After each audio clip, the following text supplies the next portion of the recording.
যাবার আগে আপনার প্রতিশ্রুতির কথাটা আরেকবার স্মরণ করিয়ে দিয়ে যাই। কথা দিয়েছেন কখনো কিছু প্রয়োজন হলে আমাকে চিঠি লিখে আপনি জানাবেন। মনে আছে, জানি গাঙ্গুলি মশাইয়ের কাছে ভিক্ষুকের মতোই আমাকে চাইতে হবে।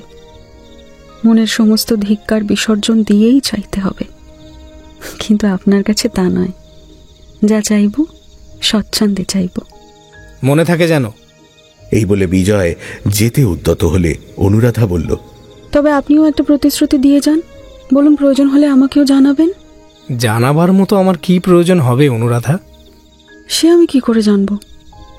আমার আর কিছু নেই, কিন্তু প্রয়োজন হলে প্রাণ দিয়ে সেবা করতেও তো পারবো। আর আপনাকে ওরা করতে দেবে কেন? আমাকে কেউ বাধা দিতে পারবে না।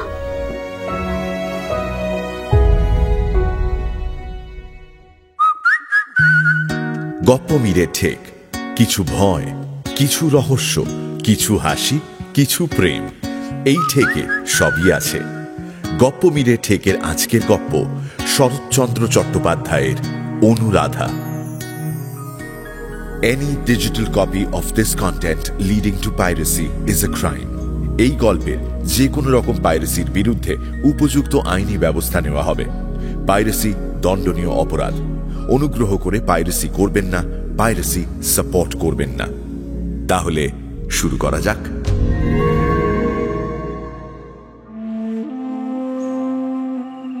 অনুরাধার বয়স 23 পার হয়ে গেল, বর জুটল না। একথা সহজে বিশ্বাস হয় না, তবু সত্যি। সকালে এই গল্পই চলছিল আজ জমিদারের কাছারিতে। নতুন জমিদারের নাম হরিহর ঘোষাল, কলকাতাবাসী। তার ছোট ছেলে বিজয় এসেছে গ্রামে। বিজয় মুখের চুরুটটা নামিয়ে রেখে জিজ্ঞেস করল, কি বলল গগন চাটুর্যের বোন? বাড়ি ছাড়বে না? যে লোকটা খবর এনেছিল তার নাম বিনোদ। সে বলল, বললে যা বলবার ছোটবাবু এলে তাকেই বলবো। ওর আর কি বলবার আছে? এর মানে ওদের বার করে দিতে আমাকে নিজে যেতে হবে, লোক দিয়ে হবে না। বিনোদ, ওর আর কিছুই বলবার নেই, আমি আর কিছু শুনবো না। তবু ওর জন্য আমাকেই যেতে হবে ওর কাছে। তিনি নিজে এসে দুঃখ জানাতে পারবেন না? আমি তাও বলেছিলাম। অনুরাধা বলল, আমিও ভদ্র গেরস্থ ঘরের মেয়ে বিনোদদা, বাড়ি ছেড়ে যদি বার হতেই হয় তাকে জানিয়ে একেবারেই বার হয়ে যাব, বারবার বাইরে আসতে পারবো না। কি নাম বললে? অনুরাধা? নামে তো দেখছি ভারী চটক। তাই বুঝি এখনো অহংকার ঘুচল না? আগে না। বিনোদ গ্রামের লোক, অনুরাধাদের দুর্দশার ইতিহাস সেই বলছিল। কিন্তু অনতিপূর্ব ইতিহাসেরও একটা অতিপূর্ব ইতিহাস থাকে, সেইটা বলি। এই গ্রামের নাম গণেশপুর। একদিন এই সব অনুরাধাদেরই ছিল। বছর 5 হলো হাত বদল হয়েছে। সম্পত্তির মুনাফা 1000-2 বেশি নয়, কিন্তু অনুরাধার বাবা অমর চাটুর্যের চালচলন ছিল 20,000-এর মতো। অতএব ঋণের দায়ে ভদ্রাসন পর্যন্ত গেল ডিক্রি হয়ে। ডিক্রি হলো, কিন্তু জারি হলো না। মহাজন ভয়ে থেমে রইল। চট্টোপাধ্যায় মহাশয় ছিলেন যেমন বড় কুলীন, তেমনি ছিল তার জপ তপ ক্রিয়াকর্মের প্রচণ্ড খ্যাতি। তলা ফুটো সংসার তরণী অপব্যয়ের নোনা জলে কানায় কানায় পূর্ণ হল, কিন্তু ডুবল না। চাটুর্যের জীবদ্দশাটা এক প্রকার ভালোই কাটল। তিনি মরলেনও ঘটা করে, শ্রাদ্ধ শান্তিও নির্বাহিত হল ঘটা করে। কিন্তু সম্পত্তির পরিসমাপ্তি ঘটল এইখানে।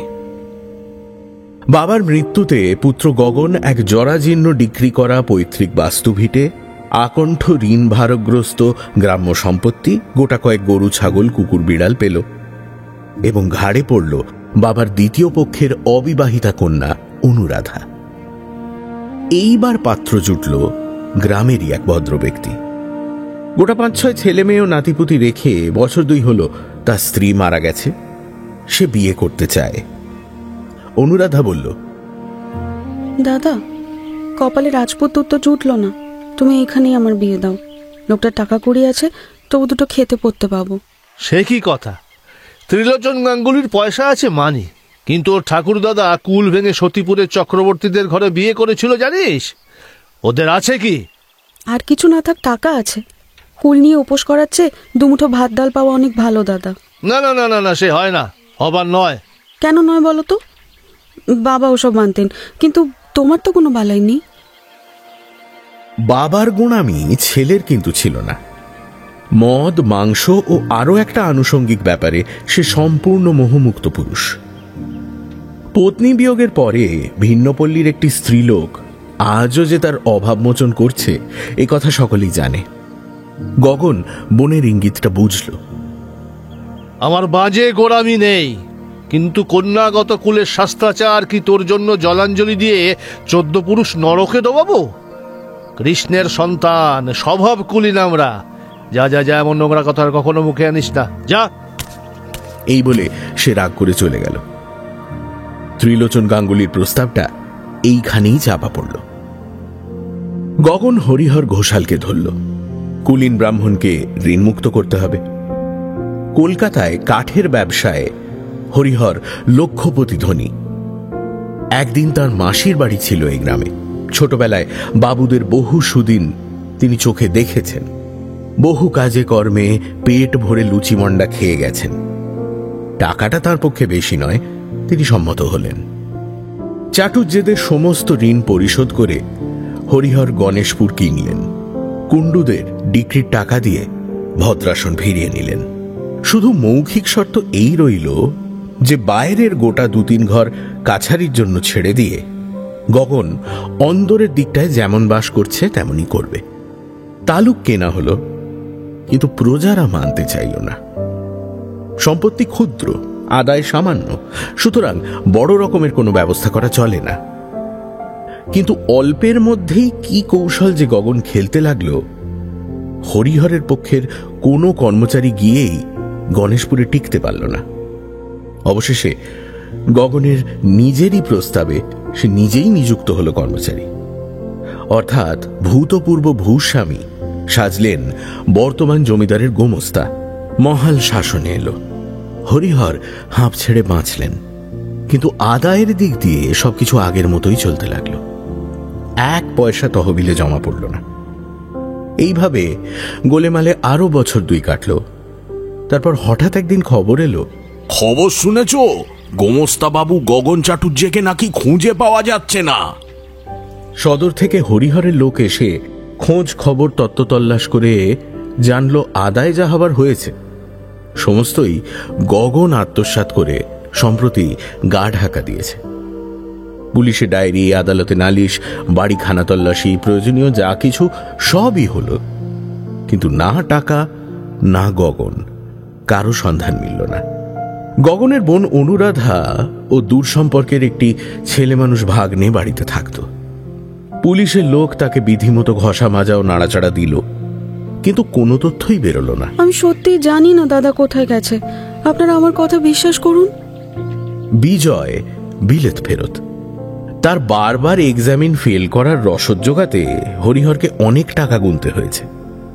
সে পাশ করতে পারেনি, কিন্তু বিজ্ঞতার ফলস্বরূপ মেজাজ গরম করে বছর 2 আগে দেশে ফিরেছে। বিজয় বলল, বিলেতে পাশ ফেলের কোনো প্রভেদ নেই। বই মুখস্থ করে পাশ করতে গাধাতেও পারে। সে উদ্দেশ্য থাকলে আমি এখানে বসে বসে বই মুখস্থই করতাম, ইউরোপে যেতাম না। বাড়ি এসে সে বাবার কাঠের ব্যবসায়ের কাল্পনিক দুরবস্থার শঙ্কা প্রকাশ করল এবং এই নড়বড়ে পড়ো কারবার ম্যানেজ করতে আত্মনিয়োগ করল। কর্মচারী মহলে ইতিমধ্যে নাম হয়েছে। কেরানিরা তাকে বাঘের মতো ভয় করে। কাজের চাপে যখন নিঃশ্বাস ফেলবার অবকাশ নেই, এমন সময় এসে পৌঁছল গণেশপুরের বিবরণ। বিজয় সব শুনে বলল, এ তো জানা কথা, বাবা যা করবেন তা এরকম হতে বাধ্য, কিন্তু উপায় নেই, অবহেলা করলে চলবে না। আমাকে নিজে গিয়েই কিছু একটা করতে হবে। এই জন্যই তার গণেশপুরে আসা। কিন্তু এই ছোট কাজে বেশি দিন পল্লীগ্রামে থাকা চলে না। যত শীঘ্র সম্ভব একটা ব্যবস্থা করে তাকে কলকাতায় ফিরতে হবে। সমস্তই যে একা তারই মাথায়। বড় ভাই অজয় অ্যাটর্নি, অত্যন্ত স্বার্থপর, নিজের অফিস ও স্ত্রী পুত্র নিয়েই ব্যস্ত। সংসারের সকল বিষয়েই অন্ধ। শুধু ভাগাভাগির ব্যাপারে তার 1 জোড়া চোখ 10 জোড়ার কাজ করে। তার স্ত্রী প্রভাময়ী কলকাতা বিশ্ববিদ্যালয়ের গ্র্যাজুয়েট। বাড়ির লোকজনের খবর নেওয়া তো দূরের কথা, শ্বশুর শাশুড়ি বেঁচে আছে কিনা সে খবর নেবারও বেশি অবকাশ পায় না। গোটা 5-6টা ঘর নিয়ে বাড়ির যে অংশে তার মহল, সেখানে পরিজনবর্গের গতিবিধি সংকুচিত। তার ঝিচাকর আলাদা, উড়ে বেহারা আছে। দেওর বিজয়ের প্রতি তার চিরদিনই অবজ্ঞা। শুধু বিলেত প্রত্যাবর্তনের পরে মনোভাবের কিঞ্চিত পরিবর্তন দেখা দিয়েছে। 2-4 দিন নিমন্ত্রণ করে নিজে রেঁধে ডিনার খাইয়েছে। সেখানে ছোট বোন অনিতার সঙ্গে বিজয়ের পরিচয় হয়েছে। সে এবার বিএ পরীক্ষায় অনার্সে পাশ করে MA পড়ার আয়োজন করছে। বিজয় বিপত্নিক। স্ত্রী মারা যাবার পরেই সে বিলেত যায়, আর সেখান থেকে ফিরেই সেখানে কি করেছে না করেছে খোঁজ খবর করবার আবশ্যক নেই। কিন্তু ফিরে এসে স্ত্রী জাতি সম্বন্ধে তার মেজাজটা কিছু রুক্ষ হয়ে গেছে। মা বিয়ের কথা বলায় সে জানিয়েছে, ওসবের কথা আমাকে আর বলো না, আমার দ্বারা আর হবে না। গণেশপুরে এসে একজন প্রজার সদরের গোটা 2 ঘর নিয়ে বিজয় নতুন কাছারি ফেঁদে বসেছে। সেরেস্তার কাগজপত্র গগনের ঘরে যা পাওয়া গেছে জোর করে এখানে আনা হয়েছে, এবং এখন চেষ্টা চলছে তার বোন অনুরাধা এবং দূর সম্পর্কে সেই ভাগ্নেকে বের করার। বিনোদ ঘোষের সঙ্গে সেই পরামর্শই হচ্ছিল। কলকাতা থেকে আসবার সময় বিজয় তার 7-8 বছরের ছেলে কুমারকে সঙ্গে এনেছিল।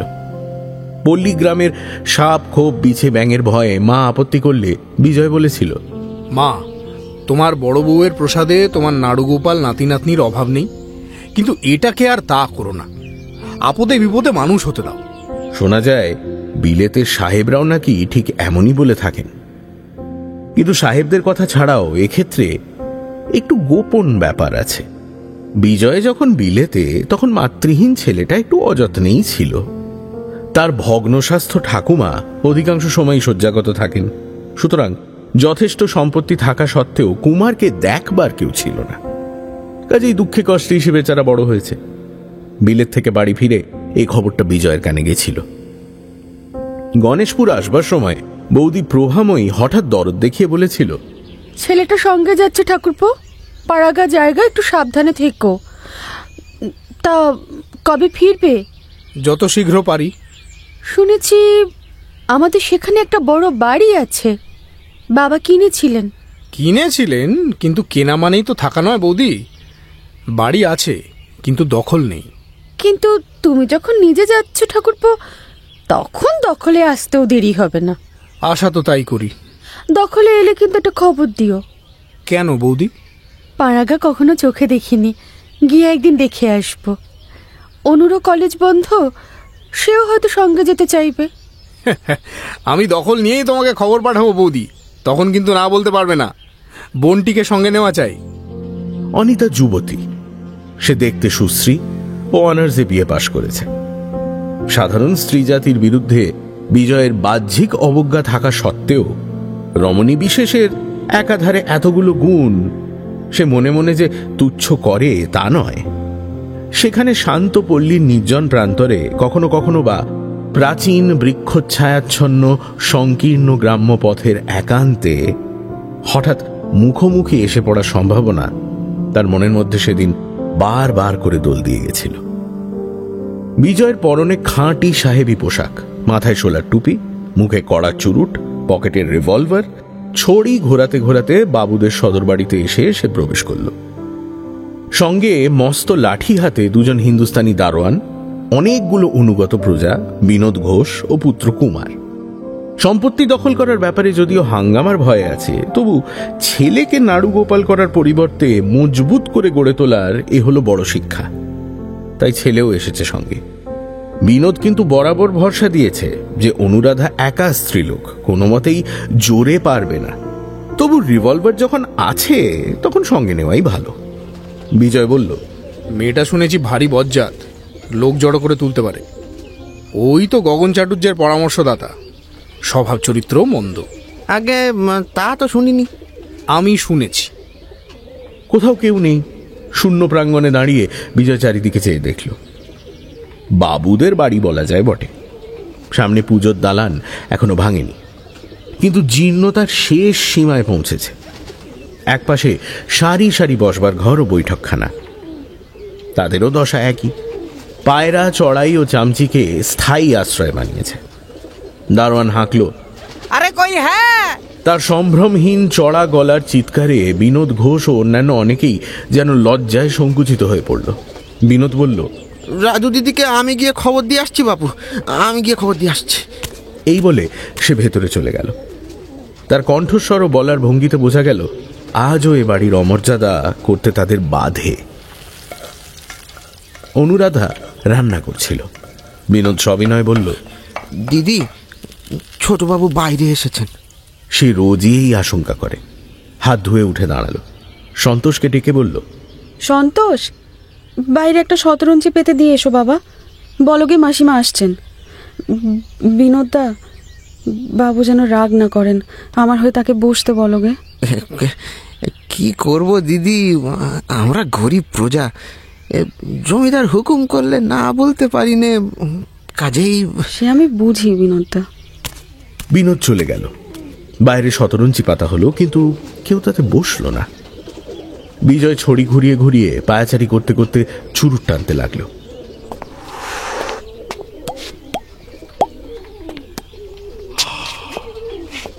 মিনিট পাঁচেক পরে সন্তোষ বাইরে এসে ইঙ্গিতে দরজার দিকে তাকিয়ে সভয়ে জানালো যে অনুরাধা এসেছে। বিজয় থমকে দাঁড়ালো। ভদ্রঘরের কন্যা, তাকে কি বলে সম্বোধন করা উচিত সে দ্বিধায় পড়ল। কিন্তু দৌর্বল্য প্রকাশ পেলে চলবে না। অতএব পুরুষ কণ্ঠে অন্তরালবর্তিনীর উদ্দেশ্যে বলল, এ বাড়ি আমাদের তুমি জানো? অনুরাধা নিজে উত্তর না দিয়ে সন্তোষকে দিয়ে উত্তর দেওয়ালো। বল, জানি। জানি। তবে ছেড়ে দিচ্ছ না কেন? অনুরাধা তেমনি আড়ালে দাঁড়িয়ে বোনপোর জবানি বক্তব্য বলবার চেষ্টা করল। কিন্তু ছেলেটা চালাক চৌকস নয়। নতুন জমিদারের কড়া মেজাজের জনশ্রুতিও তার কানে পৌঁছেছে। ভয়ে ভয়ে শুধুই থতমত খেতে লাগলো। একটা কথাও সুস্পষ্ট হলো না। মাসি বলছে যে। বিজয় মিনিট 5-6 ধৈর্য ধরে বোঝবার চেষ্টা করলো। তারপর হঠাৎ একটা ধমক দিয়ে বলে উঠল, তোমার মাসির বলার কিছু থাকলে সামনে এসে বলুক। নষ্ট করার মতো সময় আমার নেই, আর আমি বাঘ ভাল্লুকও নয়, তাকে খেয়ে ফেলবো না। বাড়ি কেন ছাড়বে না সেটা বলুক। অনুরাধা বাইরে এলো না, কিন্তু কথা বলল। সন্তোষের মুখে নয়, নিজের মুখেই স্পষ্ট করে বলল, বাড়ি ছাড়ার কথা তো ছিল না। আপনার বাবা হরিহরবাবু বলেছিলেন এর ভেতরের অংশে আমরা বাস করতে পারি। কোনো লেখাপড়া আছে? না, নেই, কিন্তু তিনি এখনো জীবিত, তাকে জিজ্ঞাসা করলেই জানতে পারবেন। জিজ্ঞেস করার গরজ আমার নেই। এই যদি শর্ত, তাহলে তার কাছে লিখে নাওনি কেন? দাদা বোধহয় প্রয়োজন মনে করেননি। তার মুখের কথা যে লিখে নেওয়া বড় হবে এ হয়তো দাদার মনে হয়নি। এই কথার সঙ্গত উত্তর বিজয় খুঁজে পেল না, চুপ করে রইল।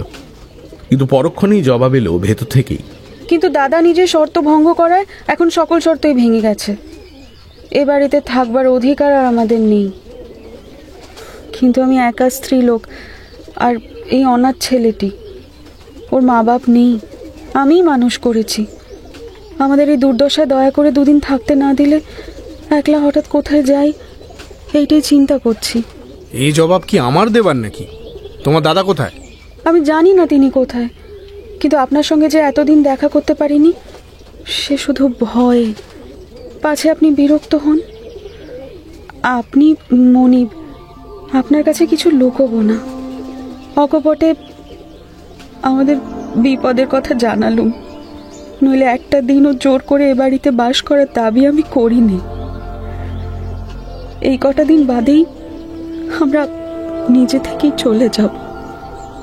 তার কণ্ঠস্বরে বাইরে থেকেও বোঝা গেল মেয়েটি চোখ দিয়ে জল পড়ছে। বিজয় দুঃখিত হলো, মনে মনে খুশিও হলো। সে ভেবেছিল একে বেদখল করতে না জানি কত সময় ও কত হাঙ্গামাই পোয়াতে হবে, কিন্তু কিছুই হলো না। সে অশ্রু জলে শুধু দয়া ভিক্ষা চাইল। তার পকেটে পিস্তল এবং দারোয়ানদের লাঠিসোঁটা তাকে গোপনে তিরস্কার করলো, কিন্তু দুর্বলতা প্রকাশ করাও চলবে না। সে বলল, থাকতে দিতে আপত্তি ছিল না, কিন্তু এই বাড়িটা আমার নিজের বড় দরকার। যেখানে আছি সেখানে খুব অসুবিধে। তাছাড়া আমাদের বাড়ির মেয়েরা নিজে একবার দেখতে চান, বেশ, তো আসুন না, বাইরের ঘরগুলোতে আপনি স্বচ্ছন্দে থাকতে পারেন, এবং ভেতরে দোতলায় অনেকগুলো ঘর, মেয়েরা অনায়াসে থাকতে পারবেন, কোনো কষ্ট হবে না। আর বিদেশে তাদের তো লোকের দরকার পড়বেই, আমি আমি অনেক কাজ করে দিতে পারবো। না না না না না, সে কি কখনো হতে পারে? তাদের সঙ্গে লোকজন সবাই আসবে, তোমাকে কিছুই করতে হবে না। কিন্তু এই ভেতরের ঘরগুলো কি একবার দেখতে পারি? কেন পারবেন না? এ তো আপনারই বাড়ি, আসুন আসুন। ভেতরে ঢুকে বিজয় এক মুহূর্তের জন্য অনুরাধার সমস্ত মুখখানা দেখতে পেল। মাথায় কাপড় আছে, কিন্তু ঘোমটায় ঢাকা নয়। পরনে একখানা আধময়লা আটপৌড়ে কাপড়, গায়ে গয়না নেই, শুধু দুহাতে কয়েক গাছি সোনার চুড়ি, সাবেককালের। আড়াল থেকে তার অশ্রু সিঞ্চিত কণ্ঠস্বর বিজয়ের কানে বড় মধুর হয়ে বেজেছিল। ভেবেছিল মানুষটিও হয়তো এমনই হবে, বিশেষত দরিদ্র হলেও সে তো বড় ঘরের মেয়ে। কিন্তু দেখতে পেল তার প্রত্যাশার সঙ্গে কিছুই মিলল না। রং ফর্সা নয়, মাজা শ্যাম, বরঞ্চ একটু কালোর দিকেই। সাধারণ পল্লীগ্রামের মেয়ে আরো 5 জনকে যেমন দেখতে তেমনই। শরীর কৃশ, কিন্তু বেশ দৃঢ় বলেই মনে হয়। শুধু বিশেষত্ব চোখে পড়ল এই ললাটে, একেবারে আশ্চর্য নিখুঁত গঠন। বিনোদদা, বাবুকে তুমি সব দেখিয়ে আনো, আমি রান্নাঘরে আছি। তুমি সঙ্গে যাবে না রাধু দিদি? না।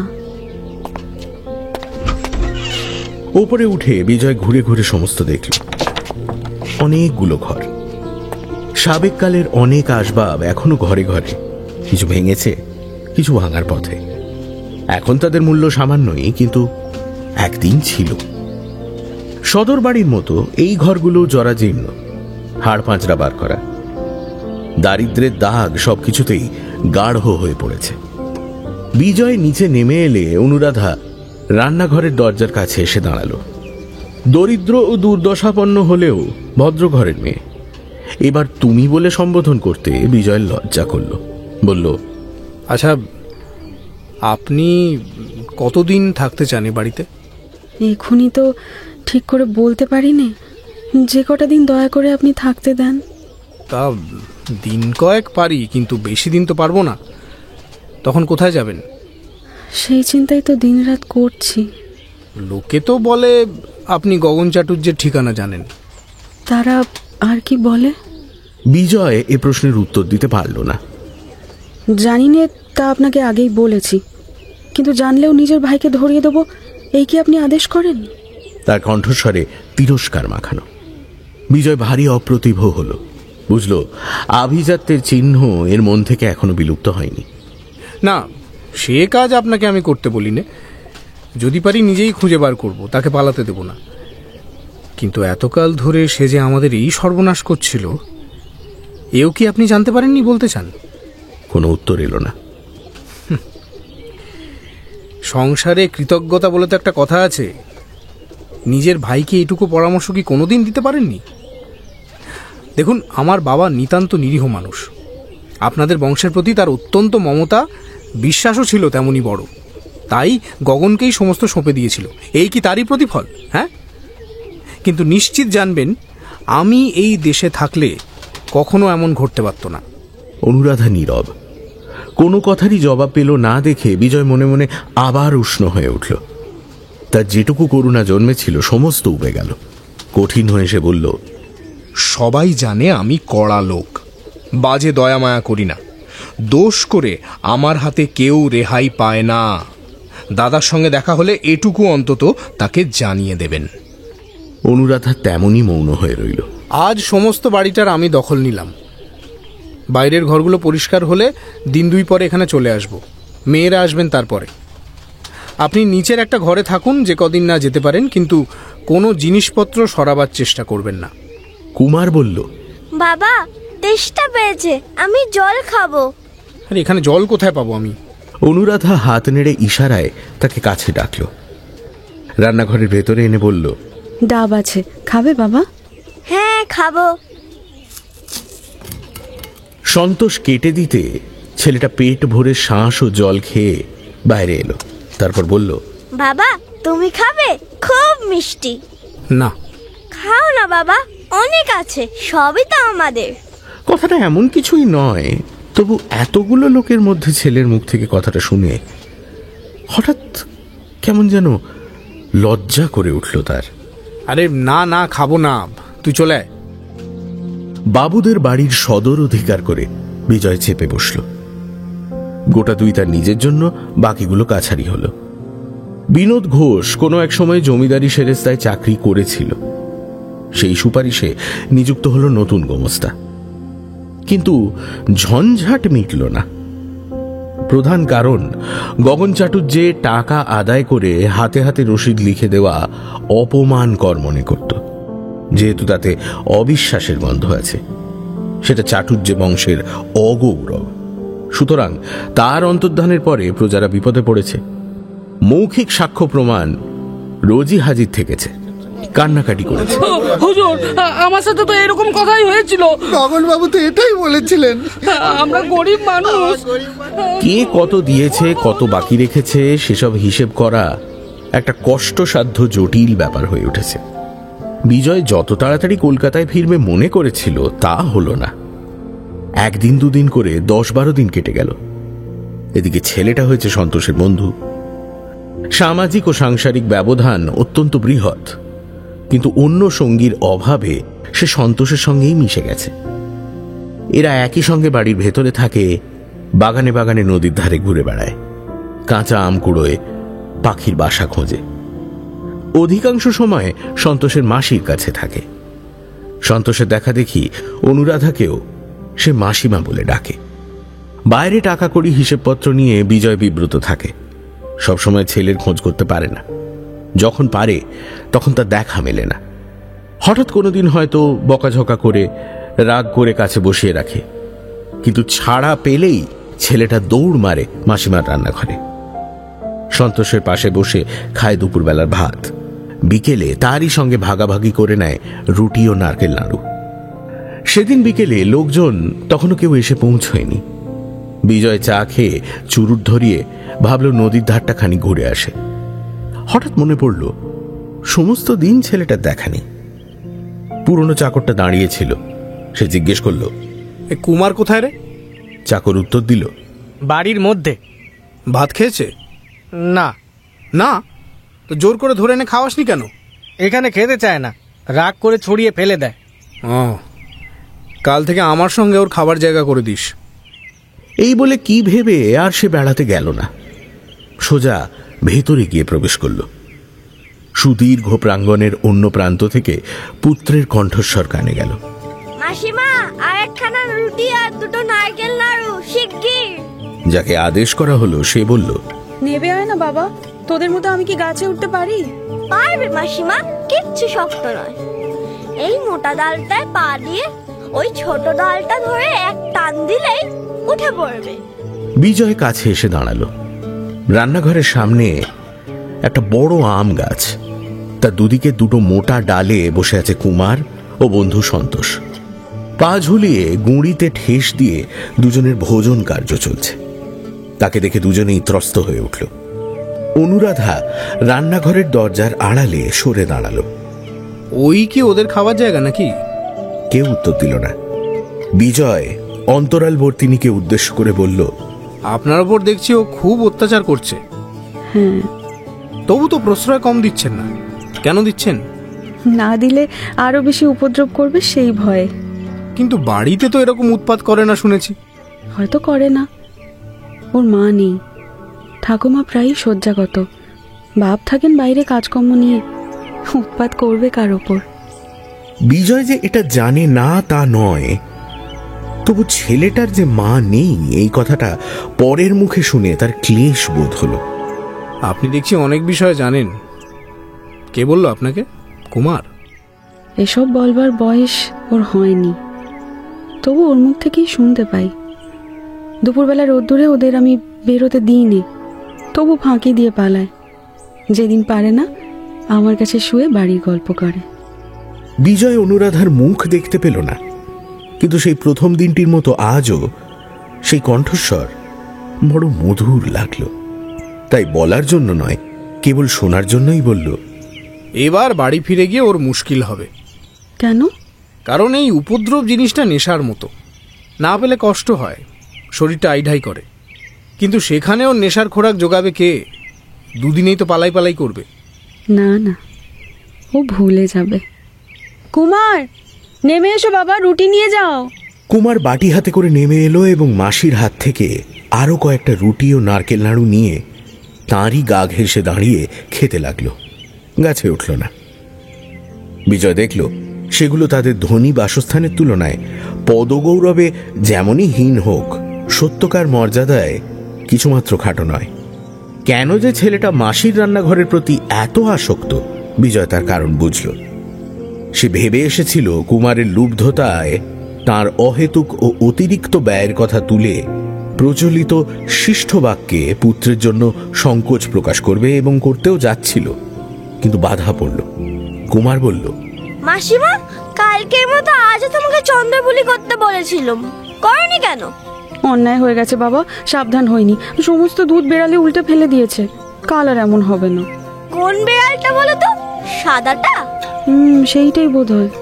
এই বলে অনুরাধা হাত দিয়ে তার মাথায় এলোমেলো চুলগুলো সোজা করে দিতে লাগলো। উৎপাত তো দেখছি ক্রমশ জুলুমে গিয়ে ঠেকেছে। খাবার জল কই? ওই যা, ভুলে গেছি বাবা, এনে দিচ্ছি। তুমি সবই ভুলে যাও মাসিমা, তোমার কিচ্ছু মনে থাকে না। আপনার বকুনি খাওয়াই উচিত, ত্রুটি পদে পদে। হ্যাঁ, তা বটে। অসতর্কতাবশত এ হাসি বিজয়ের চোখে পড়ল। পুত্রের অবৈধ আচরণের ক্ষমা ভিক্ষা করা আর হল না। পাছে তার ভদ্রবাক্য অভদ্র ব্যঙ্গের মতো শোনায়, পাছে এই মেয়েটির মনে হয় তার দৈন্য ও দুর্দশাকে সে কটাক্ষ করছে।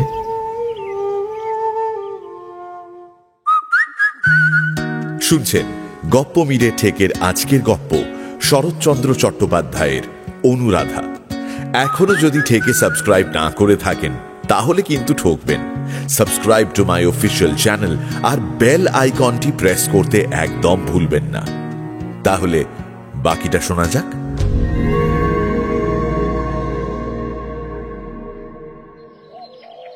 পরদিন দুপুরবেলা অনুরাধা কুমার ও সন্তোষকে ভাত বেড়ে দিয়ে তরকারি পরিবেশন করছে। তার মাথার কাপড় খোলা, গায়ে বস্ত্র অসংবৃত।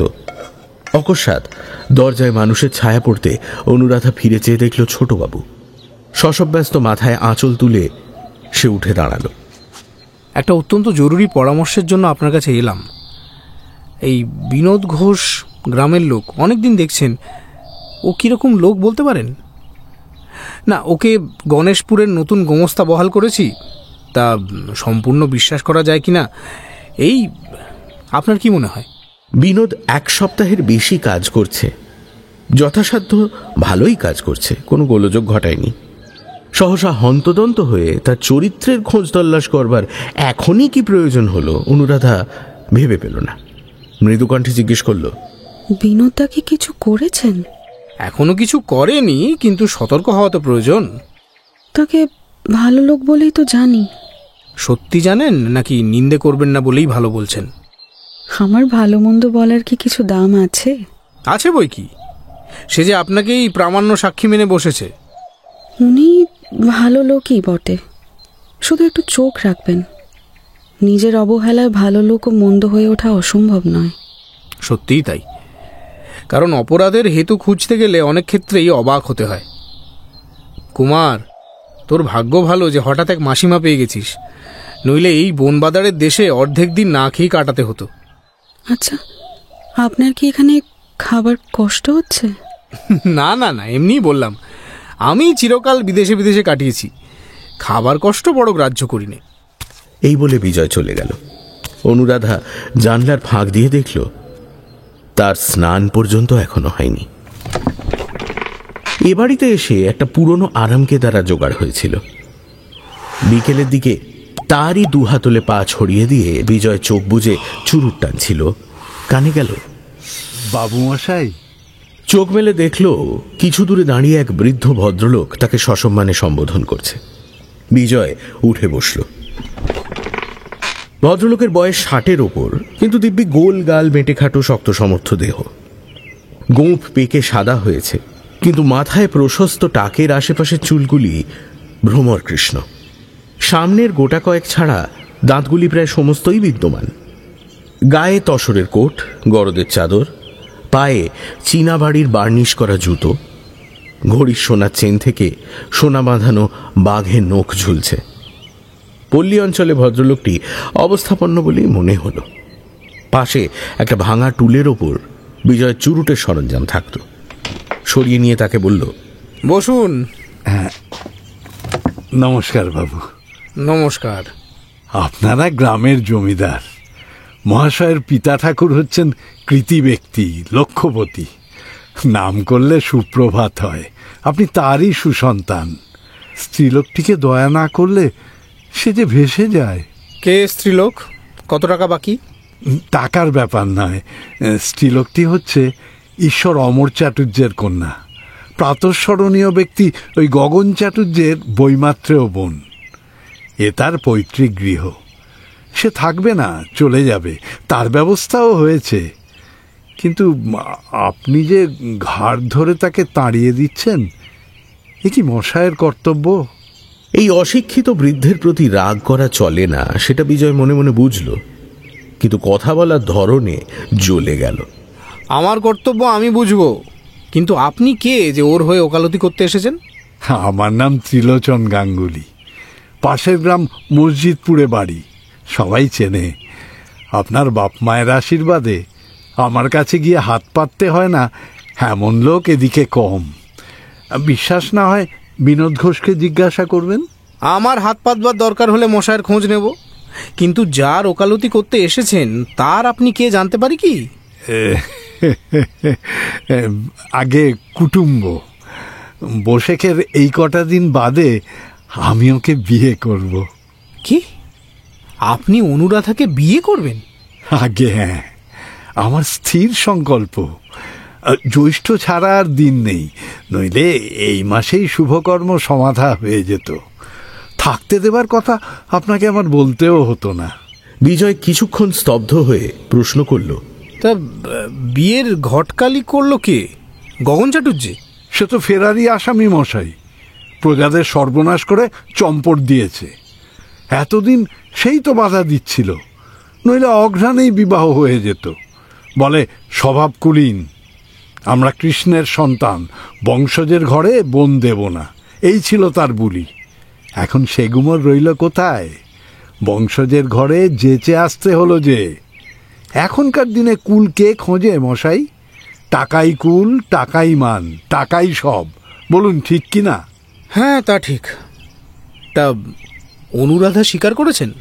স্বীকার বলছেন কি মশাই? যাচা যাচি। শহর থেকে এসে আপনি একটা তাড়া লাগাতেই দু চোখে অন্ধকার। যাই মা তারা দাঁড়াই কোথা। নইলে আমার তো মতলব ঘুরে গিয়েছিল। ছেলেদের অমত, বৌমাদের অমত, মেয়ে জামাইরা সব বেঁকে দাঁড়িয়েছিল। আমিও ভেবেছিলুম দুরোগে, দু সংসার তো হলো আর না। কিন্তু লোক দিয়ে নিজে ডেকে পাঠিয়ে রাধা কেঁদে বললে, গাঙ্গুলি মশাই পায়ে স্থান দাও, তোমার উঠোন ঝাঁট দিয়ে খাবো, আমার সেও ভালো। কি করি, স্বীকার করলুম। দেখুন, বিয়ে এ বাড়িতেই হবে। দেখতে একটু খারাপ দেখাবে, নইলে আমার বাড়িতেই হতে পারত। গগন চাটুর্যের কে এক পিসি আছে, সেই কন্যা সম্প্রদান করবে। এখন কেবল মশাই রাজি হলেই হয়। তা রাজি হয়ে আমাকে কি করতে হবে বলুন? তাড়া দেব না, এই তো? বেশ, তাই হবে। এখন আপনি আসুন। নমস্কার। নমস্কার মশাই, নমস্কার। হবেই তো, হবেই তো।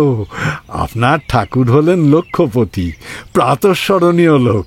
নাম করলে সুপ্রভাত হয়। হ্যাঁ, তা হয়। আপনি এখন আসুন। আসি মশাই, আসি। নমস্কার। এই বলে ত্রিলোচন প্রস্থান করলেন। লোকটি চলে গেলে বিজয় চুপ করে বসে নিজেকে বোঝাতে লাগলো যে তার মাথা ব্যথা কি আছে। বস্তুত এছাড়া মেয়েটিরই বা কি উপায়? ব্যাপারটা অভূতপূর্বও নয়, সংসারে ঘটে না তাও নয়, তবে তার দুশ্চিন্তা কিসের? হঠাৎ বিনোদ ঘোষের কথা মনে পড়ল। সেদিন সে বলেছিল অনুরাধা দাদার সঙ্গে এই বলে ঝগড়া করেছে যে কুলের গৌরব নিয়ে সে কি করবে। সহজে দুটো খেতে পড়তে যদি পায় সেই যথেষ্ট। প্রতিবাদে গগন রাগ করে নাকি বলেছিল, তুই কি বাপ্পিতে মোর নাম ডোবাতে চাস? তুমি তাদের বংশধর, নাম বজায় রাখতে পারো রাখো, আমি পারবো না। এই কথার বেদনা বিজয় বুঝল না। নিজেও সে যে কৌলিন্য সম্মান এতটুকু বিশ্বাস করে তাও না, কিন্তু তবুও তার সহানুভূতি গিয়ে পড়ল গগনের ওপর, এবং অনুরাধার তীক্ষ্ণ প্রত্যুত্তর যতই সে মনে মনে তোলপাড় করতে লাগলো, ততই তাকে লজ্জাহীন, লোভী ও হীন বলে মনে হতে লাগলো। এদিকে উঠোনে ক্রমশ লোক জমছে। এইবার তাদের নিয়ে কাজ শুরু করতে হবে, কিন্তু আজ তার কিছুই ভালো লাগছে না। দারোয়ানকে দিয়ে তাদের বিদায় করে দিল এবং একা বসে থাকতে না পেরে কি ভেবে সে একেবারে বাড়ির মধ্যে এসে উপস্থিত হলো। রান্নাঘরের সামনের খোলা বারান্দায় মাদুর পেতে অনুরাধা শুয়ে আছে। তার দুপাশে দু ছেলে কুমার ও সন্তোষ। মহাভারতের গল্প চলছে। ভীমকে যতই দেখে দুর্যোধনের মনে ততই ভয়, আর ততই তার দুষ্ট বুদ্ধি বেড়ে ওঠে। রাতের রান্নাটা সে বেলাবেলি সেরে নিয়ে রোজই এভাবে ছেলেদের নিয়ে সন্ধ্যের পরে গল্প করে। তারপর কুমারকে খাইয়ে বাইরে তার বাবার কাছে পাঠিয়ে দেয়। জ্যোৎস্না রাত, ঘনপল্লব আম গাছের পাতার ফাঁক দিয়ে এসে টুকরো চাঁদের আলো স্থানে স্থানে তাদের গায়ের ওপরে, মুখের ওপরে পড়েছে। কিন্তু এই সহজ কথাটার মধ্যে যে কি ভয়ানক ফন্দি আছে সেটা তো পাণ্ডবেরা জানে না। তারা শুধু জানে যে গঙ্গায় জুটোপাটি করে স্নান করবে, তাতে খুবই আরাম। সুতরাং গঙ্গা স্নানের কথা শুনে গাছের ছায়ায় একটা লোককে এগিয়ে আসতে দেখে অনুরাধা চকিত হয়ে জিজ্ঞেস করল, কে? আমি বিজয়। তিনজনেই শশব্যস্তে উঠে বসল। সন্তোষ ছোটবাবুকে অত্যন্ত ভয় করে। প্রথম দিনের স্মৃতি সে ভোলেনি। উসখুস করে উঠে গেল। কুমারও বন্ধুর অনুসরণ করল। ত্রিলোচন গাঙ্গুলিকে আপনি চেনেন? তিনি আজ আমার কাছে এসেছিলেন। আপনার কাছে? কিন্তু আপনি তো তার ঘাতক নন। না, কিন্তু হলে হয়তো আপনার সুবিধে হতো। আমার একদিনের অত্যাচার আপনি আরেক দিন শোধ করে দিতে পারতেন। তিনি জানিয়ে গেলেন যে আপনার সঙ্গে তার নাকি বিবাহ স্থির হয়েছে। এ কি সত্যি? হ্যাঁ। আপনি নিজে উপযাচক হয়ে তাকে রাজি করিয়েছেন? হ্যাঁ, তাই। বাহ, তাই যদি হয়ে থাকে তাহলে এ অত্যন্ত লজ্জার কথা। শুধু আপনার নয়, আমারও। আপনার? আপনার লজ্জা কিসের? সে কথা জানাতেই আমি এসেছি। ত্রিলোচন বলে গেল শুধু আমার তাড়াতেই বিভ্রান্ত হয়ে নাকি আপনি এ প্রস্তাব করেছেন। বলেছেন আপনার দাঁড়াবার স্থান নেই এবং বহু সাধ্য সাধনায় তাকে সম্মত করিয়েছেন, নইলে এ বয়সে বিবাহের ইচ্ছে সে ত্যাগ করেছিল। শুধু আপনার কান্নাকাটিতে দয়া করে ত্রিলোচন রাজি হয়েছে। হ্যাঁ, এসবই সত্যি। বেশ, আমার তাড়া দেওয়া আমি প্রত্যাহার করছি এবং নিজের আচরণের জন্য ক্ষমা প্রার্থনা করছি। অনুরাধা চুপ করে রইল। এবার নিজের তরফ থেকে আপনি প্রস্তাব প্রত্যাহার করুন। না, সে হয় না। আমি কথা দিয়েছি, সবাই শুনেছে, লোকে তাকে উপহাস করবে। এতে করবে না? হ্যাঁ, বরঞ্চ ঢের বেশি করবে। তার উপযুক্ত ছেলে মেয়েদের সঙ্গে বিবাদ বাঁধবে, তাদের সংসারে একটা বিশৃঙ্খলা সৃষ্টি হবে, আপনার নিজের অশান্তির সীমা থাকবে না। এসব কথা আপনি ভেবে দেখেননি? দেখেছি, তবে আমার বিশ্বাস এসব কিছুই হবে না। আরে সে বৃদ্ধটা কটা দিন বাঁচবে আশা করেন আপনি? স্বামীর পরমায়ু সংসারে সকল স্ত্রী বেশি আশা করে। এমনও হতে পারে হাতের নোয়া নিয়ে আমি আগে চলে যাব। বিজয় এই কথার উত্তর খুঁজে পেল না। স্তব্ধভাবে দাঁড়িয়ে রইল। কিছুক্ষণ এমনি নীরবে কাটল। তারপর অনুরাধা বিনীত স্বরে বলল, আপনি আমাকে চলে যেতে হুকুম করেছেন সত্যি, কিন্তু কোনোদিন তার উল্লেখ পর্যন্ত করেননি। দয়ার যোগ্য নই, তবু যথেষ্ট দয়া করেছেন। মনে মনে আমি যে কত কৃতজ্ঞ তা আপনাকে জানাতে পারিনি। বিজয়ের কাছে উত্তর না পেয়ে সে বলতে লাগলো, ভগবান জানেন, আপনার বিরুদ্ধে কারো কাছে আমি একটা কথাও বলিনি। বললে আমার অন্যায় হতো, আমার মিছে কথা হতো। গাঙ্গুলি মশাই যদি কিছু বলে থাকেন সে তার নিজের কথা, আমার নয়। তবু তার হয়ে আমি ক্ষমা প্রার্থনা করি। আপনাদের কবে বিয়ে? 13ই জ্যৈষ্ঠ। তাহলে তো প্রায় মাসখানেক বাকি রইল, তাই তো? হ্যাঁ, তাই। এর আর পরিবর্তন নেই বোধ করি। বোধ হয় নেই, অন্তত সেই ভরসায় তিনি দিয়ে গেছেন। বিজয় বহুক্ষণ নীরব থেকে বলল, তাহলে আমার আর কিছু বলবার নেই। কিন্তু নিজের ভবিষ্যৎ জীবনটা একবার ভেবে দেখলেন না, আমার এই বড় পরিতাপ। একবার নয়, 100 বার ভেবে দেখেছি ছোটবাবু। এই আমার রাত দিনের চিন্তা। আপনি আমার শুভাকাঙ্ক্ষী, আপনাকে কৃতজ্ঞতা জানাবার সত্যি ভাষা খুঁজে পাইনি। কিন্তু আপনি নিজে একবার আমার সব কথা ভেবে দেখুন দেখি। অর্থ নেই, রূপ নেই, গৃহ নেই, অভিভাবকহীন একাকী পল্লীগ্রামের অনাচার অত্যাচার থেকে কোথাও গিয়ে দাঁড়াবার স্থান নেই। বয়সও তো হলো। ইনি ছাড়া আমাকে কে বিয়ে করতে চাইবে বলুন তো? তখন অন্যের জন্য কার কাছে গিয়ে হাত পেতে দাঁড়াবো? শুনে আপনারই বা কি মনে হবে? এসবই চরম সত্য, প্রতিবাদে কিছুই বলার নেই। মিনিট 2-3 নিরুত্তর দাঁড়িয়ে বিজয় গভীর অনুতাপের সঙ্গে বলল, এ সময় আপনার কি আমি কোনো উপকারই করতে পারি না? না, পারলে খুশি হব। আপনি আমার অনেক উপকার করেছেন, যা কেউ করতো না। আপনার আশ্রয়ে আমি নির্ভয় আছি। ছেলে দুটি আমার চন্দ্রসূর্যি, এই আমার ঢের। আপনার কাছে প্রার্থনা, শুধু মনে মনে আর আমাকে আমার দাদার দোষের ভাগী করে রাখবেন না। আমি জেনে কোনো অপরাধ করিনি। সে আমি জানতে পেরেছি, আপনাকে বলতে হবে না। এই বলে বিজয় ধীরে ধীরে বাইরে চলে গেল।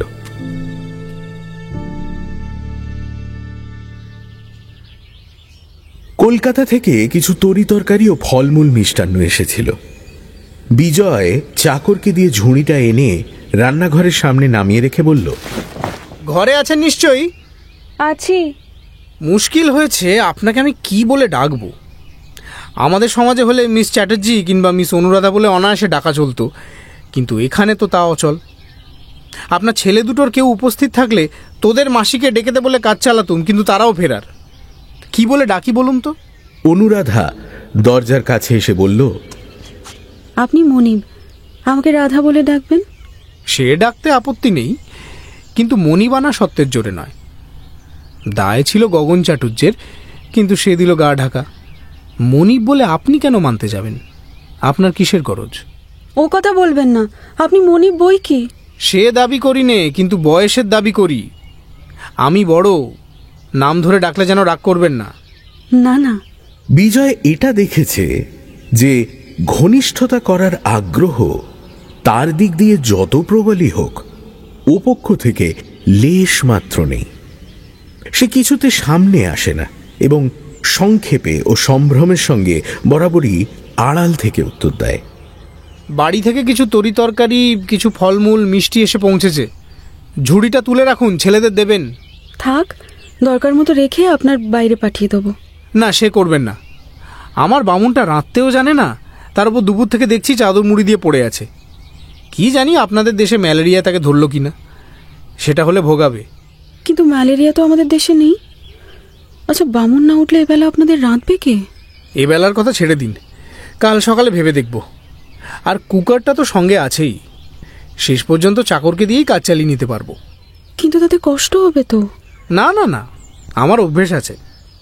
শুধু কষ্ট হতে পারত ছেলের খাবার কষ্ট চোখে দেখলে, কিন্তু সে ভার তো আপনি নিয়েছেন। তা কি রাঁধছেন এবেলা? ঝুড়িটা খুলে দেখুন না, যদি কিছু কাজে লাগে। কাজে লাগবে বই কি, কিন্তু এবেলা আমার রান্না নেই। নেই কেন? কুমারের একটু গা গরম হয়েছে, রাঁধলে সে খাবার উপদ্রব করবে। ও বেলায় যা আছে তাতে সন্তোষের চলে যাবে। গা গরম হয়েছে? কোথায় আছে সে? এই আমার বিছানায় শুয়ে আছে, সন্তোষের সঙ্গে গল্প করছে। আজ বলছিল বাইরে যাবে না, আমার কাছে শোবে। ও, তা সুখ, কিন্তু বেশি আদর পেলে মাসিকে ছেড়েও বাড়ি যেতে চাইবে না, তখন ওকে নিয়ে বিভ্রাট বাঁধবে। না, সে বাঁধবে না। কুমার অবাধ্য ছেলে নয়। কি হলে অবাধ্য হয় সে আপনি জানেন, কিন্তু শুনতে পাই আপনার উপরেও কম উৎপাত করে না। ও উপদ্রব যদি করে আমার উপরেই করে, আর কারো উপরে না। এ আমি জানি। মাসি না হয় সহ্য করলো, কিন্তু জ্যাঠাইমা সইবে না।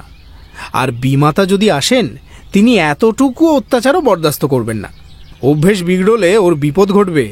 ছেলের বিপদ ঘটবে এমন বিমাতা ঘরে আনবেন কেন? নাই বা আনলেন? আনতে হয় না।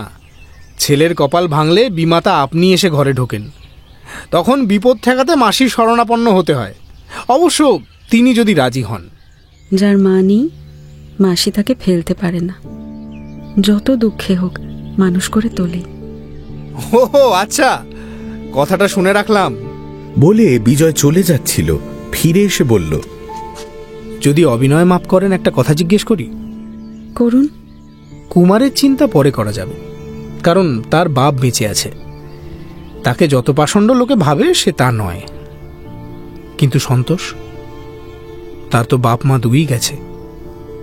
নতুন মেশো ত্রিলোচনের ঘরে যদি তার ঠাঁই না হয়, তাকে নিয়ে কি করবেন ভেবেছেন সে কথা? মাসির ঠাঁই হবে, বোনপোর হবে না? হ্যাঁ, হওয়াই উচিত, কিন্তু যেটুকু তার দেখতে পেলুম তাতে ভরসা বড় হয় না। এই কথার জবাব অনুরাধা তৎক্ষণাৎ দিতে পারল না। ভাবতে একটু সময় লাগলো। তারপরে শান্ত দৃঢ় কণ্ঠে বলল, তখন গাছতলায় দুজনের স্থান হবে, সেটা তো কেউ বন্ধ করতে পারবে না। মাসির যোগ্য কথা অস্বীকার করি নে, কিন্তু সে সম্ভব নয়।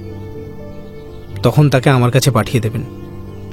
ও কুমারের বন্ধু, সে যদি মানুষ হয় সন্তোষও হবে। ভেতর থেকে আর কোনো জবাব এলো না। বিজয় কিছুক্ষণ অপেক্ষা করে বাইরে চলে গেল। ঘন্টা 2-3 পরে দরজার বাইরে দাঁড়িয়ে সন্তোষ বলল, মাসিমা আপনাকে খেতে ডাকছেন। আমাকে? হ্যাঁ। বলেই সে চলে গেল। অনুরাধার রান্নাঘরে খাবার ব্যবস্থা করা। বিজয় আসনে বসে বলল, আরে রাত্রিটা অনায়াসে কেটে যেত, কেন আবার কষ্ট করলেন? অনুরাধা কিছু দূরে দাঁড়িয়েছিল, চুপ করে রইল। ভোজ্য বস্তুর বাহুল্য নেই, কিন্তু যত্নের পরিচয় প্রত্যেকটি জিনিসে। কি পরিপাটি করেই না খাবারগুলো সাজানো। খেতে বসে বিজয় জিজ্ঞেস করল, কুমার কিছু খেয়েছে? সাগু খেয়ে সে ঘুমিয়েছে। ও, আজ ঝগড়া করেনি? আমার কাছে শোবে বলে আজও ভারী শান্ত, একটুও ঝগড়া করেনি। ওকে নিয়ে আপনার ঝঞ্ঝাট বেড়েছে, কিন্তু আমার দোষে নয়। হ্যাঁ, ও নিজেই কি করে যে আপনার সংসারের মধ্যে নিঃশব্দে ঢুকে পড়ল, আমি তাই ভাবি। আমিও ঠিক তাই ভাবি। মনে হয় ও বাড়ি চলে গেলে আপনার কষ্ট হবে। অনুরাধা চুপ করে রইল, পরে বলল, নিয়ে যাওয়ার আগে আপনাকে কিন্তু একটি কথা দিয়ে যেতে হবে। আপনাকে চোখ রাখতে হবে, ও যেন কষ্ট না পায়। কিন্তু আমি তো থাকি বাইরে, নানা কাজে ব্যস্ত। কথা রাখতে পারবো বলে তো ভরসা হয় না। তাহলে আমার কাছে ওকে দিয়ে যেতে হবে।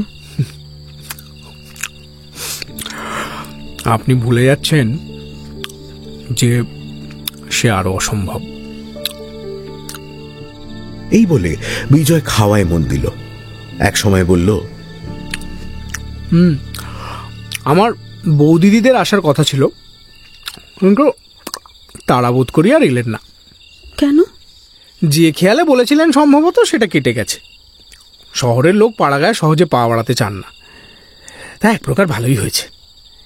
একা আমিই তো আপনার যথেষ্ট অসুবিধে ঘটিয়েছি, তারা এলে সেটা বাড়ত। এই আপনার অন্যায় কথা। বাড়ি আমার নয়, আপনাদের। তবু আমি সমস্ত জায়গা জুড়ে বসে থাকবো, তারা এলে রাগ করব, এর চেয়ে অন্যায় হতেই পারে না। আমার সম্বন্ধে এমন কথা ভাবা আমার প্রতি সত্যিই আপনার অন্যায়। যত দয়া আমাকে করেছেন, আমার দিক থেকে এই কি তার প্রতিদান? এত কথা এমন করে এসে কখনো বলেনি। জবাব শুনে বিজয় আশ্চর্য হয়ে গেল। যতটা অশিক্ষিত এই পাড়াগাঁয়ের মেয়েটিকে সে ভেবেছিল তা নয়। একটুখানি স্থির থেকে সে নিজের অপরাধ স্বীকার করল। সত্যি এ কথা বলা আমার উচিত হয়নি। যাদের সম্বন্ধে এ কথা খাটে আপনি তাদের চেয়ে অনেক বড়। কিন্তু 2-3 দিন পরেই আমি বাড়ি চলে যাব। এখানে এসে প্রথমে আপনার প্রতি নানা দুর্ব্যবহার করেছি, কিন্তু সে না জানার জন্য। অথচ সংসারে এমনই হয়, এমনই ঘটে। তবু যাবার আগে আমি গভীর লজ্জার সঙ্গে আপনার ক্ষমা ভিক্ষা করি। ক্ষমা আপনি পাবেন না। পাবো না? কেন? এসে পর্যন্ত যে অত্যাচার করেছেন তার কোনো ক্ষমা নেই। প্রদীপের স্বল্প আলোয় তার হাসি মুখ বিজয় চোখে পড়ল এবং মুহূর্তকালের এক অজানা বিস্ময়ে সমস্ত অন্তরটা দুলে উঠেই আবার স্থির হল। কিছুক্ষণ নির্বাক থেকে বিজয় বলল, সেই ভালো, ক্ষমায় কাজ নেই। অপরাধী বলেই যেন চিরকাল মনে পড়ে। দুজনেই নীরব। মিনিট 2-3 ঘরটা সম্পূর্ণ নিস্তব্ধ হয়ে রইল। নিঃশব্দতা ভঙ্গ করল অনুরাধা। জিজ্ঞেস করল, আপনি আবার কবে আসবেন? মাঝে মাঝে আসতেই হবে জানি, যদিও দেখা আর হবে না। ও পক্ষ থেকে এ কথার কোনো প্রতিবাদ এলো না। বোঝা গেল এ সত্য। খাওয়া শেষ হলে বিজয় বাইরে যাওয়ার সময় অনুরাধা বলল, ঝুড়িটায় অনেক রকম তরকারি আছে, কিন্তু বাইরে আর পাঠালুম না। কাল সকালেও আপনি এখানেই খাবেন। তথাস্তু। কিন্তু বুঝেছেন বোধ করি যে সাধারণের চেয়ে খিদেটা আমার বেশি। নইলে প্রস্তাব করতুম যে শুধু সকালে নয়, নেমন্তন্নর মেয়াদটা বাড়িয়ে দিন, যে কটা দিন থাকি আপনার হাতে খেয়ে যেন বাড়ি চলে যেতে পারি। সে আমার সৌভাগ্য। পরদিন সকালেই নানা রকম খাবার জিনিস অনুরাধার রান্নাঘরের বারান্দায় এসে পৌঁছল। সে আপত্তি করল না, তুলে রাখল। এরপরে 3 দিনের জায়গায় 5 দিন কাটল। কুমার সম্পূর্ণ সুস্থ হয়ে উঠল। এই কদিন বিজয় ক্ষোভের সঙ্গে লক্ষ্য করল যে আতিথ্যের ত্রুটি কোনো দিকে নেই, কিন্তু পরিচয়ের দূরত্ব তেমনই অবিচলিত রয়ে গেছে। কোনো ছলেই সে দূরত্ব কমল না। বারান্দায় খাবার জায়গা করে দিয়ে অনুরাধা ঘরের মধ্যে থেকে সাজিয়ে গুছিয়ে দেয়, পরিবেশন করে সন্তোষ। কুমার এসে বলে, বাবা, মাসিমা বললেন মাছের তরকারিটা অতখানি পড়ে থাকলে চলবে না, আর একটু খেতে হবে। তোমার মাসিমাকে বলো গে, বাবাকে রাক্ষস ভাবা তার অন্যায়। কুমার ফিরে এসে বলে, মাছের তরকারি থাক, ও বোধহয় ভালো হয়নি, কিন্তু কালকের মতো বাটিতে দুধ পড়ে থাকলে তিনি খুব দুঃখ করবেন।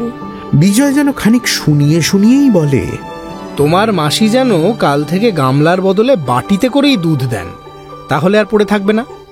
এমনি করে 5টা দিন কাটল।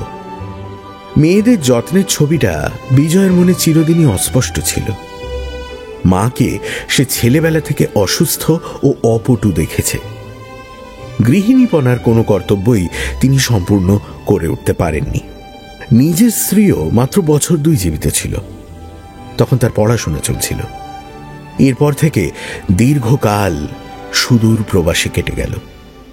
সেদিকের অভিজ্ঞতার ভালো মন্দ অনেক স্মৃতি মাঝে মাঝে মনে পড়ে, কিন্তু সমস্তই যেন অবাস্তব বইয়ে পড়া কল্পিত কাহিনী, জীবনের সত্যিকারের প্রয়োজনে একেবারে সম্বন্ধবিহীন। আর আছে তার দাদার স্ত্রী প্রভাময়ী। যে পরিবারে বউ দিদিদের বিচার চলে, ভালো মন্দর আলোচনা হয়, সে পরিবার তাদের নয়। মাকে অনেকদিন কাঁদতে দেখেছে, বাবা বিরক্ত ও বিমর্ষ হয়েছেন, কিন্তু এসব সে নিজেই অসঙ্গত ও অনধিকার চর্চা মনে করেছে। জেঠিমা দেওরের ছেলের খোঁজ না রাখলে, বউ শ্বশুর শাশুড়ির সেবা না করলে যে প্রচণ্ড অপরাধ হয়, এ ধারণা তার নয়। তার নিজের স্ত্রীকেও এরকম আচরণ করতে দেখলে সে যে মর্মাহত হতো তাও নয়, কিন্তু তার এতকালের ধারণাকে এই শেষের 5টা দিন যেন ধাক্কা দিয়ে নড়বড়ে করে দিল। আজ সন্ধ্যের ট্রেনে তার যাওয়ার সময় চাকর জিনিসপত্র বেঁধে প্রস্তুত করছে, আর ঘন্টা কয়েক মাত্র দেরি সন্তোষ এসে আড়াল থেকে বলল, মাসিমা খেতে রাখছেন এখন। হ্যাঁ। এই বলেই সে সরে পড়ল। বিজয় ভেতরে এসে দেখল যথারীতি বারান্দায় আসন পেতে বসার জায়গা করা হয়েছে। মাসির গলা ধরে কুমার ঝুলছিল। তার হাত থেকে নিজেকে মুক্ত করে অনুরাধা রান্নাঘরে গিয়ে প্রবেশ করল। আসনে বসে বিজয় বলল, এই কি ব্যাপার? ভেতর থেকে অনুরাধা বলল, 2টি খিচুড়ি রেঁধে রেখেছি, খেতে বসুন। জবাব দিতে গিয়ে আজ বিজয়কে গলাটা একটু পরিষ্কার করে নিতে হলো। বলল, অসময়ে কেন আবার কষ্ট করতে গেলেন? আর যদি করলেন, খান কতক লুচি ভেজে দিলেই তো হতো।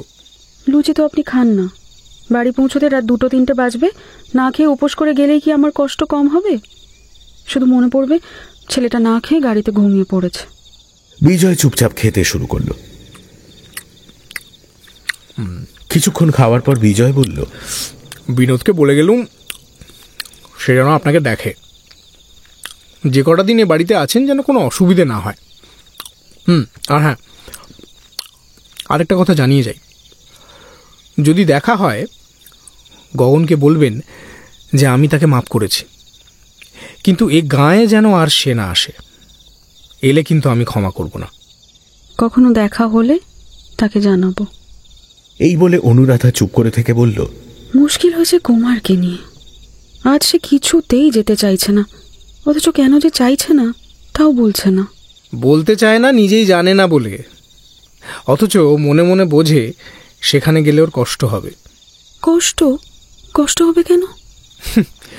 ও বাড়ির নিয়মই ওই, কিন্তু হলোই বা কষ্ট, এর মধ্যে দিয়েই তো এত বড় হলো। তাহলে গিয়ে কাজ নেই, থাক আমার কাছে। আমার আপত্তি নেই, কিন্তু বড় জোর এই মাসটা, তার বেশি তো থাকতে পারবে না, তাতে কি লাভ? এবার দুজনেই বেশ খানিকক্ষণ চুপ করে রইল। তারপর অনুরাধা বলল, ওর বিমাতা যিনি আসবেন শুনেছি তিনি শিক্ষিতা মেয়ে। হ্যাঁ, তিনি বিএ পাশ করেছেন। কিন্তু বিএ পাশ তো ওর জ্যাঠাইমাও করেছেন। নিশ্চয়ই করেছেন, কিন্তু বিএ পাশের কেতাবের মধ্যে দেওরপোকে যত্ন করার কথা কোথাও লেখা নেই। সে পরীক্ষা তাকে দিতে হয়নি। কিন্তু রুগ্ন শ্বশুর শাশুড়ি, সে কথাও কি কেতাবে লেখে না? না, এ প্রস্তাব আরো হাস্যকর। হাস্যকর নয় এমন কি কিছু আছে? আছে। বিন্দুমাত্র অনুযোগ না করাই হচ্ছে আমাদের সমাজের সুভদ্র বিধি। এ বিধি আপনাদেরই থাক, কিন্তু যে বিধি সকলের সমান সে হচ্ছে এই যে ছেলের চেয়ে বিয়ে পাশ বড় নয়, এমন মেয়েকে ঘরে আনা অনুচিত। কিন্তু আনতে তো কাউকে হবেই। যে দলের আবহাওয়ার মধ্যে কি আমরা দাঁড়িয়েছি, সেখানে বিয়ে পাশ নইলে মানও বাঁচে না, মনও বোঝে না, এবং বোধহয় ঘরও চলে না। মা বাপ মরা বনপোর জন্য গাছতলা শিকার করে নিতে চায় এমন মেয়ে নিয়ে আমাদের বনবাস করা চলে, কিন্তু সমাজে বাস করা চলে না। না, সে হবে না। একজন নির্দয় বিমাতার হাতে তুলে দিতে ওকে আপনি পারবেন না। না, সে ভয় নেই, কারণ তুলে দিলেও হাত থেকে আপনিই গড়িয়ে কুমার নিচে এসে পড়বে। কিন্তু তাই বলে তিনি নির্দয় নয়, এবং আমার ভাবী পত্নীর সপক্ষে আপনার কথার আমি তীব্র প্রতিবাদ করি। মার্জিত রুচিসম্মত উদাস অবহেলায় তাদের নেতিয়ে পড়া আত্মীয়তায় বর্বরতার লেশ নেই। ও দোষটা দেবেন না। প্রতিবাদ যত খুশি করুন, কিন্তু ওই নেতিয়ে পড়া আত্মীয়তার মানেটা কি? ও আমাদের বড় সার্কেলের পারিবারিক বন্ধন। ওর কোড আলাদা, চেহারা স্বতন্ত্র। ওর শেকড় টানে না রস। পাতার রং সবুজ না হতেই হলুদের বর্ণ। আপনি পাড়া গায়ে গৃহস্থ ঘরের মেয়ে, স্কুলে কলেজে পড়ে পাশ করেননি, পার্টিতে পিকনিকে মেশেননি। ওর নিগুড় অর্থ আপনাকে আমি বোঝাতে পারবো না। কেবল এইটুকু আশ্বাস দিতে পারি, কুমারের বিমাতা এসে তাকে বিষ খাওয়াবার আয়োজনও করবে না, আবার চাবুক হাতে তাকে তাড়াও করে বেড়াবে না, কারণ সেটা হবে মার্জিত রুচিবিরুদ্ধ আচরণ। সুতরাং সেদিকে নির্ভয় হতে পারেন। আমি তার কথা ছেড়ে দিলুম, কিন্তু আপনি নিজে দেখবেন, কথা দিন। এই আমার মিনতি। কথা দিতেই তো ইচ্ছে করে, কিন্তু আমার স্বভাবও আলাদা, অভ্যেসও আলাদা। হ্যাঁ, আপনার আগ্রহ স্মরণ করে মাঝে মাঝে দেখবার চেষ্টা করব ঠিকই, কিন্তু যতটা আপনি চান তা পেরে উঠব বলে মনে হয় না। কিন্তু আমার খাওয়া শেষ হলো, এখন যাই, যাবার উদ্যোগ করি গে বলে এসে উঠে পড়ল। কুমার আপনার কাছেই রইল। ওকে ছাড়বার দিন এলে দেবেন বিনোদকে দিয়ে কলকাতায় পাঠিয়ে। প্রয়োজন হলে অসংকোচে সন্তোষকেও সঙ্গে দেবেন। প্রথমে এসে যে ব্যবহার করেছি সেটা ঠিক আমার প্রকৃতি নয়। এ ভরসা আরেকবার দিয়ে চলল। আমার বাড়িতে কুমারের চেয়ে বেশি অনাদর সন্তোষের ঘটবে না।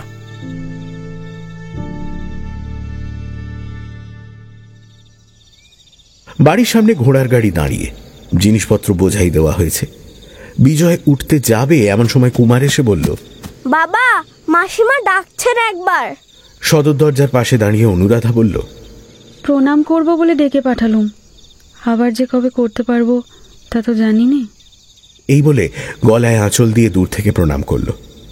তারপর উঠে দাঁড়িয়ে কুমারকে কোলের কাছে টেনে নিয়ে বলল, ঠাকুমাকে ভাবতে বারণ করবেন। যে কটা দিন ছেলেটা আমার কাছে রইল, অযত্ন হবে না। বিশ্বাস করা কঠিন। কঠিন? কার কাছে? আপনার কাছেও নাকি? বলে সেও হাসতে গিয়ে দুজনের চোখাচোখি হলো। বিজয় স্পষ্ট দেখতে পেল অনুরাধার চোখের পাতা দুটো জলে ভেজা। মুখ নামিয়ে বলল, কুমারকে নিয়ে গিয়ে কিন্তু কষ্ট দেবেন না। আর বলতে পারবো না বলেই বারবার করে বলে রাখছি, আপনাদের বাড়ির কথা মনে হলে ওকে পাঠাতে আমার ইচ্ছে হয় না। নাই বা পাঠালেন? প্রত্যুত্তর এসে শুধু একটা নিঃশ্বাস চেপে চুপ করে রইল। যাবার আগে আপনার প্রতিশ্রুতির কথাটা আরেকবার স্মরণ করিয়ে দিয়ে যাই।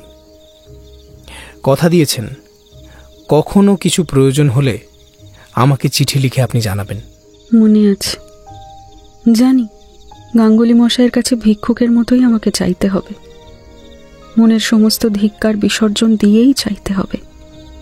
কিন্তু আপনার কাছে তা নয়, যা চাইব স্বচ্ছন্দে চাইব। মনে থাকে যেন। এই বলে বিজয় যেতে উদ্যত হলে অনুরাধা বলল, তবে আপনিও একটা প্রতিশ্রুতি দিয়ে যান। বলুন, প্রয়োজন হলে আমাকেও জানাবেন। জানাবার মতো আমার কি প্রয়োজন হবে অনুরাধা? সে আমি কি করে জানব? আমার আর কিছু নেই, কিন্তু প্রয়োজন হলে প্রাণ দিয়ে সেবা করতেও তো পারবো। আর আপনাকে ওরা করতে দেবে কেন? আমাকে কেউ বাধা দিতে পারবে না।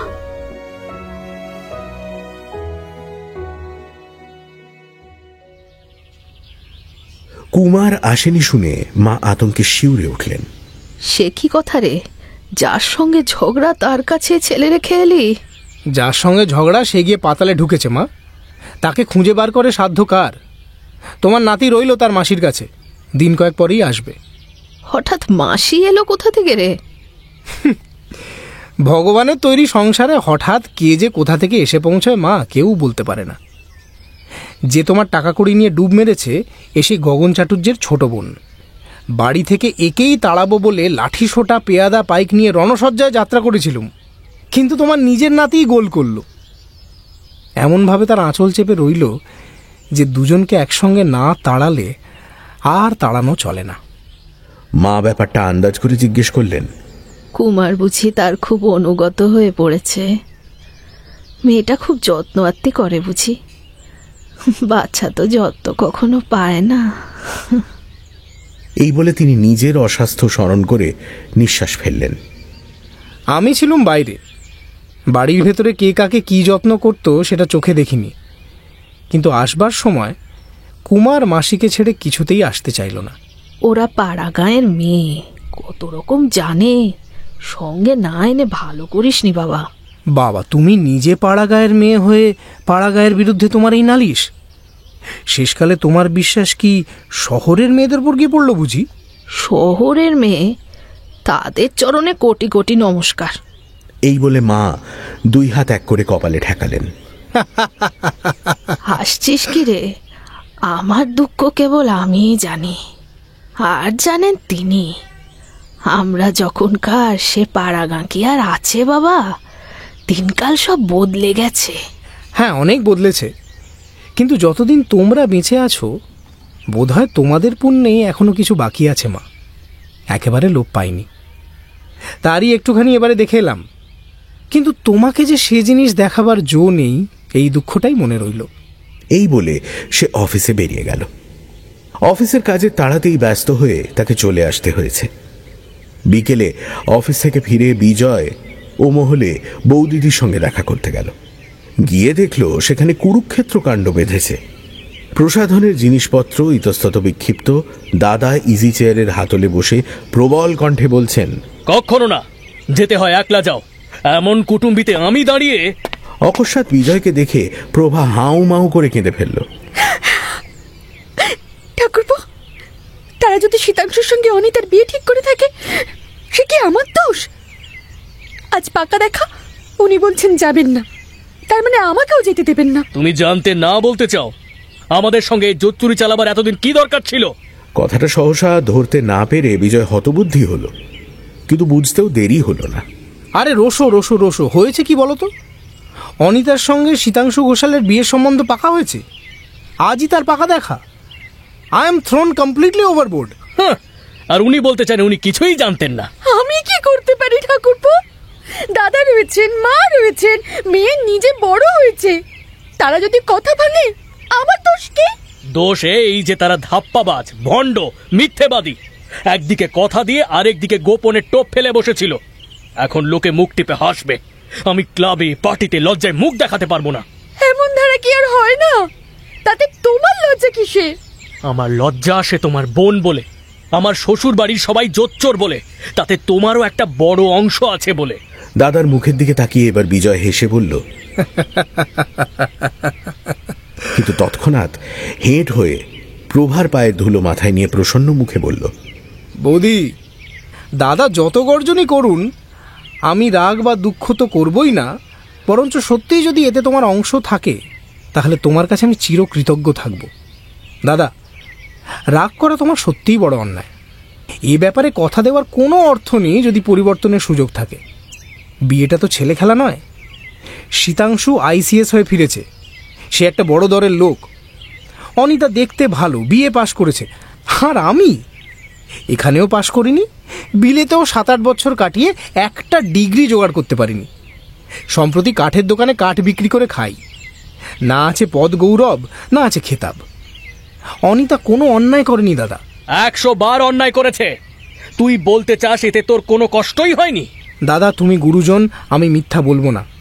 এই আমি তোমার পা ছুঁয়ে বলছি, আমার এতটুকু দুঃখ নেই। নিজের পুণ্য তো নয়, কার পুণ্য ঘটলো জানি না, কিন্তু মনে হচ্ছে যেন আমি বেঁচে গেলুম। বৌদি, চলো আমি তোমাকে নিয়ে যাই। দাদার ইচ্ছে হয় রাগ করে ঘরে বসে থাকুন, কিন্তু আমরা চলো তোমার বোনের পাকা দেখায় পেট পুড়ে খেয়ে আসি গে। তুমি কি আমাকে ঠাট্টা করছো ঠাকুরপো? না বৌদি, ঠাট্টা করিনি। আজ একান্ত মনে তোমার আশীর্বাদ প্রার্থনা করি। তোমার বরে ভাগ্য যেন এবার আমাকে মুখ তুলে চায়। কিন্তু তুমি আর দেরি করো না, কাপড় পরে নাও, আমি অফিসের পোশাকটা ছেড়ে আসি গে। এই বলে সে দ্রুত চলে যাচ্ছিল। দাদা বললেন, তোর নেমন্তন্ন নেই, তুই সেখানে যাবি কি করে? বিজয় থমকে দাঁড়ালো। তা বটে, তারা হয়তো লজ্জা পাবে, কিন্তু বিনা আহ্বানে কোথাওই যেতে আজ আমার কোনো সংকোচ নেই দাদা। ছুটে গিয়ে বলতে ইচ্ছে হচ্ছে, অনিতা, তুমি আমাকে ঠকাওনি, তোমার ওপর আমার কোনো রাগ নেই, জ্বালা নেই। আমি প্রার্থনা করি তুমি সুখী হও। দাদা, আমার মিনতি রাখো, রাগ করো না। বৌদিদিকে নিয়ে যাও, অন্তত আমার হয়ে অনিতাকে আশীর্বাদ করে এসো তোমরা। দাদা বৌদি দুজনেই হতবুদ্ধির মতো বিজয়ের দিকে তাকিয়ে আছে। হঠাৎ দুজনেরই চোখে পড়ল বিজয়ের মুখে বিদ্রুপের সত্যি কোনো চিহ্ন নেই। ক্রোধের, অভিমানের লেশমাত্র ছায়া কণ্ঠস্বরে পড়েনি। সত্যি যেন কোনো সুনিশ্চিত বিপদের ফাঁস এড়িয়ে মন তার অকৃত্রিম পুলকে ভরে গিয়েছে। বোনের কাছে এ ইঙ্গিত উপভোগ্য নয়। অপমানের ধাক্কায় প্রভার অন্তরটা সহসা জ্বলে গেল। কি যেন একটা বলতে চাইল, কিন্তু কণ্ঠ রুদ্ধ হয়ে রইল। বৌদি, আমার সব কথা বলবার আজও সময় আসেনি।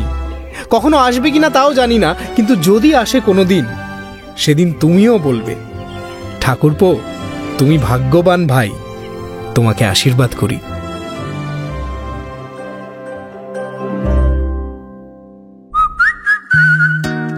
এখনকার মতো গপ্প মিলে ঠেকের সময় শেষ। পরের সপ্তাহে আরো একটা নতুন গপ্প নিয়ে আসবো আমি। Till then, like, share and subscribe to my channel and don't forget to click on the bell icon for notifications. নিজে তো শুনছেনই, সঙ্গে বন্ধুদেরও জানান। প্রত্যেক শনিবার রাত 9টায় আমি মীর নিয়ে আসি গপ্প মিলে ঠেক, আপনার গপ্পের প্লেলিস্ট।